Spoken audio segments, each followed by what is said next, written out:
21 asr hozir 21mi? 22mi? 21.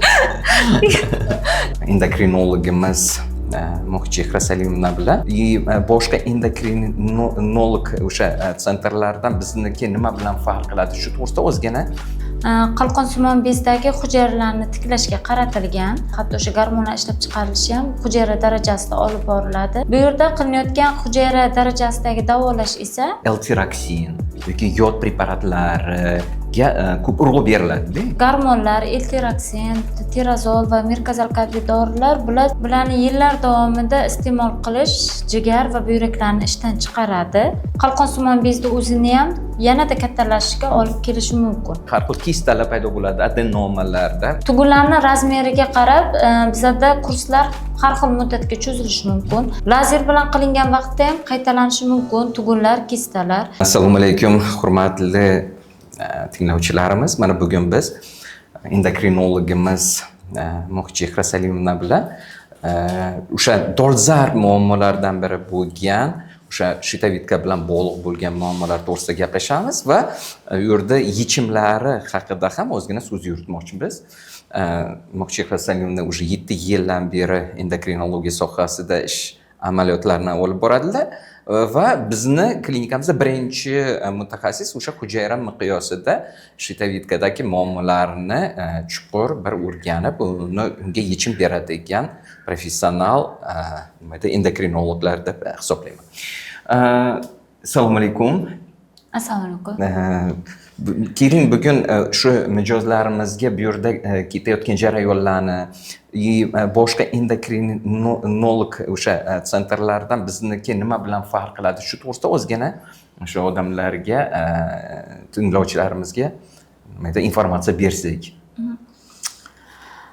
Bu yerda hujayra darajasida davolash endokrinologiyada immuniy qalqonsimon bez kasalliklarida bu qalqonsimon bezdagi hujayralarni tiklashga qaratilgan. Bilamiz, qalqonsimon bezdagi hamma jarayonlar hujayra darajasida, hatto o'sha gormonlar ishlab chiqarilishi ham hujayra darajasida olib boriladi. Bizada ko'pincha o'sha qalqonsimon bezdagi kasalliklar, gormonal o'zgarishlar, tugunlar, bular hujayradagi yallig'lanishlar va hujayradagi faoliyatlarning buzilishlari bilan bog'liq. Bu yerda qilinayotgan hujayra darajasidagi davolash esa aynan qalqonsimon bezdagi hujayralarni tiklash, hujayralarni tiklanish orqali esa ularni faoliyatini tiklashga qaratilgan jarayonlar hisoblanadi. Muhchehra Salimovna, aytingchi, mana bizda в основном lecheniya qilishganda o'sha faqat L-tiroksin yoki yod preparatlariga ko'p urg'u beriladi. Biz buni отрицать qilmaymiz-da. Agar haqiqatan ham gipoplaziya bo'lib yoki bo'lmasa shitavitka yetarli darajada tiroksin gormonlarini ishlab chiqara olmasa yoki bo'lmasa o'sha yod endemik zonada bo'lganda yod yetishmovchiligi bo'lsa, bu yod bilan ham tushuntiramiz. No, shu ikkita faktor, faqatgina gormonni berish, faqatgina yodni berish, shu bilan muammo yechim topadimi yo yo'qmi? Bizada bu holatlarda gormonlar, L-tiroksin, tirazol va mirkazalkaviy dorilar bular simptomatik davo hisoblanadi bizlarda.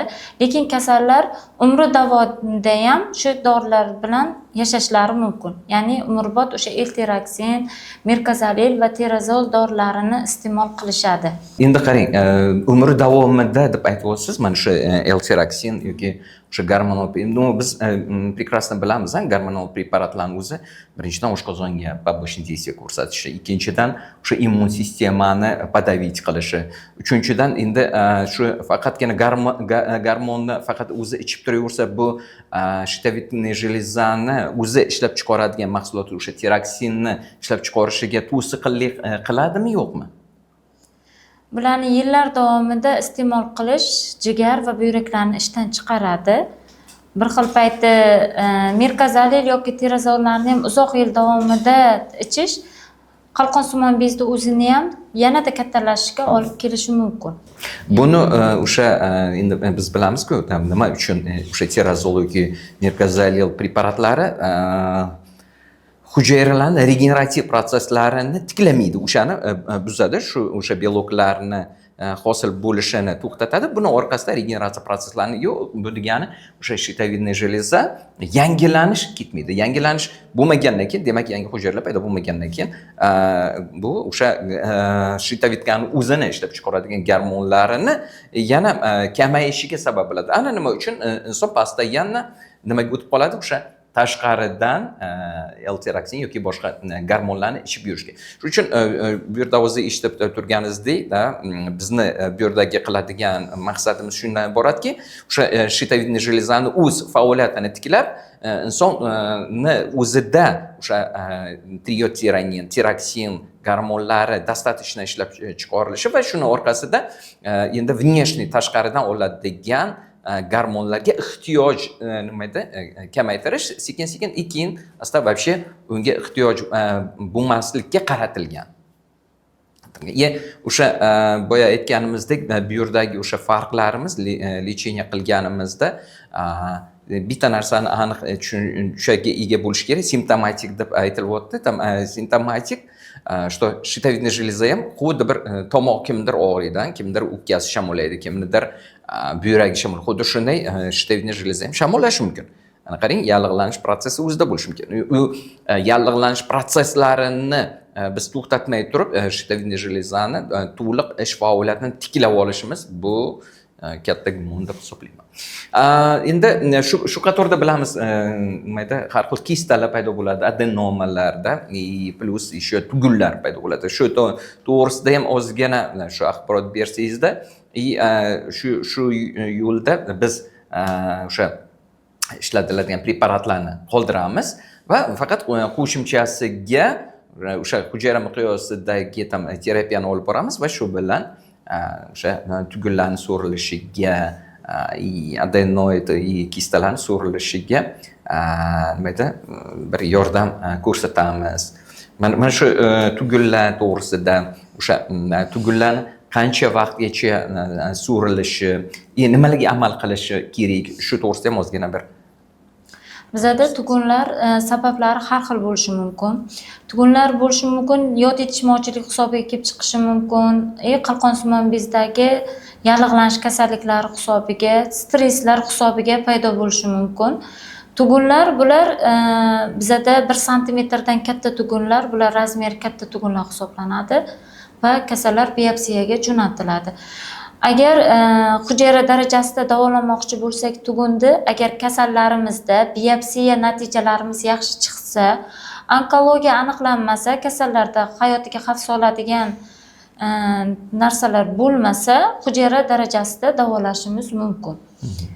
Bu vaqtda tugunlarni hujayra darajasida davolash davomida kasallarni hujayra darajasi bilan birga parhez va qo'shimcha mikroelementlar ishlatgan holda biz kasallarga so'rilishga yordam beramiz.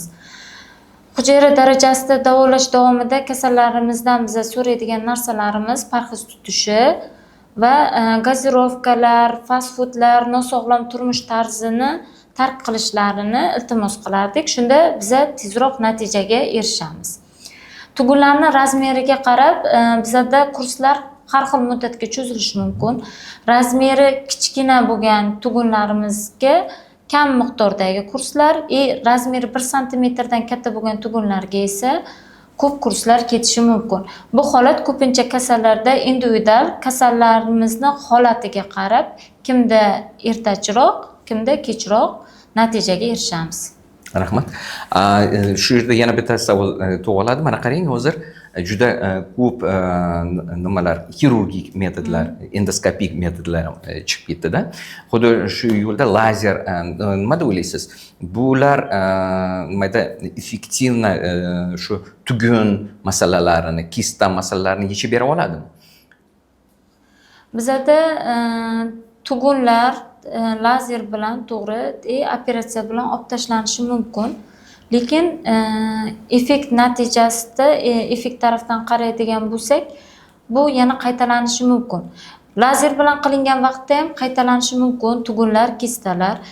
Operatsiyada esa agar qalqonsimon bezni ikkita bo'lagiga ham olib tashlanadigan bo'lsa, operatsiyadan keyingi holat kasallarda surunkali gipotiroz umrini oxirigacha eltiroksin yoki etirokslar iste'mol qilishadi. Agar qalqonsimon bezni bitta bo'lagi olib tashlangan bo'lsa yoki qisman o'sha bo'lak qisman qoldirilib yoki keyingi bo'lagi ham qoldiriladigan bo'lsa, bu kasallarimizda yana qaytalanishi mumkin. Qaytalanishi ham mumkin, qaytalanmasligi ham mumkin. Yana tugunlar, gormonal o'zgarishlar bo'lishi mumkin. Qaytalanishiga sabab nima bo'ladi deb o'ylaysiz? Qaytalanishiga sabab yana o'sha nosog'lom turmush tarzi bo'lishi mumkin. Buqoqdagi yallig'lanish kasalliklari sabab bo'lishi mumkin. Agar biza kasallarga hujayra darajasida davolab, tugunlarini so'riltirib bersak ham, lekin kasallar yana nosog'lom turmush tarzini davom etsa, yana tugunlar paydo bo'lishi mumkin. Хорошо. Shu bilan bir qatorda yana qo'shimcha qilmoqchi edim. Yana bir shuni sababi qaytalanishi sababi shundaki, inson tanasida определенный o'sha antigenlar bo'ladi. O'sha antigenlar o'sha tugun paydo bo'lishiga, kista paydo bo'lishiga sabab bo'ladi.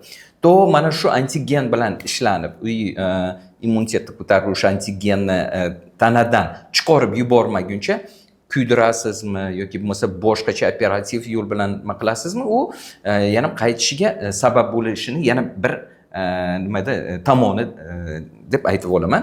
Chunki o'sha antigen chiqib ketmagunicha u demak o'sha zararli vоспаленияni chaqiradigan faktor o'tiribdi, uni operatsiya yo'li bilan olib tashlab bo'lmaydi, u постоянно sirkulyatsiyada bo'ladi, limfada va qonda. Va mana shu faktorni o'zi ham nimada o'sha tugunni va kistalarni paydo bo'lishiga sabab bo'ladi. Chunki bu yerda yana bir marta o'sha nima uchun biz insonlarga o'zimizda bemorlarimizga o'sha hujayra miqyosida davolab turib, o'sha kerakli antitelalarni hosil qilib, shu kerakli antitelalar o'sha antigenlarni parchalab tanadan chiqarib yuboradi va bu prosesni именно shu bilan bog'liq bo'lgan prosesni qaytalanmasligiga sabab bo'ladi. Boya aytgandek, agar turmush tarzi noto'g'ri bo'lsa, o'sha qandaydir mikroelementlar yetishmovchiligi bo'lsa, ovqatlanish tarzi ham buzilgan bo'lsa, bular, конечно же, bular yana bir sababi o'sha shu tugunlarning hosil bo'lishiga yana bir sabab bo'ladi deb yuqorida aytib o'tdik. Tugunli buqoqda yana bir kelib chiqishiga sabab bo'ladigan narsa bular autoimmun jarayonlar hisoblanadi va stress. Hozirgi zamondagi 21-asr, hozir 21mi? 22mi? 21. 21-asr stressli hayot tarzi hisoblanadi. Chunki stressda o'zi ham ko'p kasalliklarga sabab bo'lmoqda. Xuddi shunday. Endi qarang, mana shu yerda bizda bir muammomiz borda. Hozir mana shu to'g'risida o'zgina biz yaratib o'tgan ish jarayonlari ketyapti. Nima demoqchiman? Qarang, autoimmun proses biz bir tarafdan tirazol и merkazalil preparatlarni beramiz, TTGni ishlab chiqarishini susaytirishga harakat qilamiz. Lekin shu bilan bir qatorda biz bilishimiz kerakki, autoimmun prosesini qo'yib yuboradigan bir faktorlar shu tirazol ham bo'ladi. Nima uchun? Chunki bu immun sistemani kuchini kamaytiradi. Buning orqasida immun sistema уже effektivni уже paydo bo'ladigan shuni ketiradigan jarayonlarga aktiv uchastkasi qila olmaydi. Ana nima orqasida autoimmun proseslar ham yuzaga keladi. Endi, конечно, agarda chuqurroq autoimmun proseslarni ko'rib chiqadigan bo'lsak, u yerda hujayra o'sha membranasi ustidagi retseptorlardagi beloklarda o'zgarish kuzatiladi. O'sha biokimiya buzilishi orqasida, chunki toksinlar boshqa substratlar ko'payib ketishi orqasida, mana shunda уже immun sistema o'zini собственный nimasini shitavitkasini tanmaydi. Непосредственно tiratsitlarga qarshi kurasha boshlaydi. Обновление ketmaydi. Ana bu o'sha autoimmun prosesga olib keladi. Yana bitta autoimmun prosesda yana bitta направленияsi bu antitpo da peroksidaza, o'sha tiroid gormonlarni ishlab chiqarishga uchastkasi qiladigan peroksidazaga qarshi yana autoimmun hujayralar ishlab chiqishi va o'sha peroksidaza fermentini buzishi. Buni orqasida тоже, demak, tireoglobulin, именно birinchi очередda o'sha tireoglobulin sintez bo'lmaydi. Tireoglobulin bo'lmagandan keyin u yod достаточно miqdorda bo'lgani bilan u bir-biri bilan birikmaydi. Mana shuni orqasidan na monoyotirazin, na diotirazin, na tем более na triotirazin va tetrayot. Demak, tiraksin paydo bo'lmaydi. Shuning uchun autoimmun jarayonlari ham juda ham aktual shu bugunda hisoblanadi. Shu yo'sinda aytib o'tmoqchiman, immunitetni biz mana shu hujayra darajasida ko'tarib berib va uni kompetentni ishlash mexanizmlarini yo'lga qo'yib beramiz. Yuqoridagi tugunni hujayra darajasidagi davolashni qalqonsimon bezdagi kasalliklardagi o'rni haqida ham bir og'iz gap aytib ketmoqchiman. O'sha hujayralarda bo'ladigan yallig'lanish jarayonlari, bular o'sha joyda kechayotgan yallig'lanish prosessi hujayralar faoliyatini izdan chiqaradi va o'sha yerdagi hujayralar faoliyati buzilganligi hisobida bizda gormonal o'zgarishlar kelib chiqishi mumkin va tugunlar paydo bo'lishi mumkin. Bu ham tugunni bitta sabablaridan biri hisoblanadi. Endi hurmatli tinglovchilar, o'zingiz eshitib o'tiribsiz, nimaga boryapmiz-da? Agar hozir bir xulosa qilib gapiradigan bo'lsak, demak, shitavitka bilan bog'liq muammolar faqatgina yod ichish yoki bo'lmasa faqat L-tiraksinni o'zini berib turib, bu yerda uni faoliyatini tiklay olmas ekanmiz. Bunda inson постоянно mana shu preparatlarni ichishiga sabab bo'ladi. Siz shu bilan bir qatorda eshitdingizki, bularni o'zini побочный действиялari bu preparatlarning bu bir. Ikkinchidan, o'sha qalqonsimon bez gormonini paydo bo'lishi uchun ikkita faktor kerak ekanda. Bu birinchisi o'sha tirotsitlar tiroglobulin belokini ishlab chiqarish kerak. Undan keyin o'sha tashqaridan keladi, chunki yod organizmda sintez bo'lmaydi. Tashqaridan yod preparatini употреблять qilamiz, oziqa bilan tushadi. O'shandagina yod preparati tiroglobulin bilan qo'shiladi. Shu yana bir marta qaytaraman, monoyotirazin, keyin diotirazin, потом triiod и tetraiodtirazinga aylanadi. Ana shundagina bu proses to'liq hisoblanadi.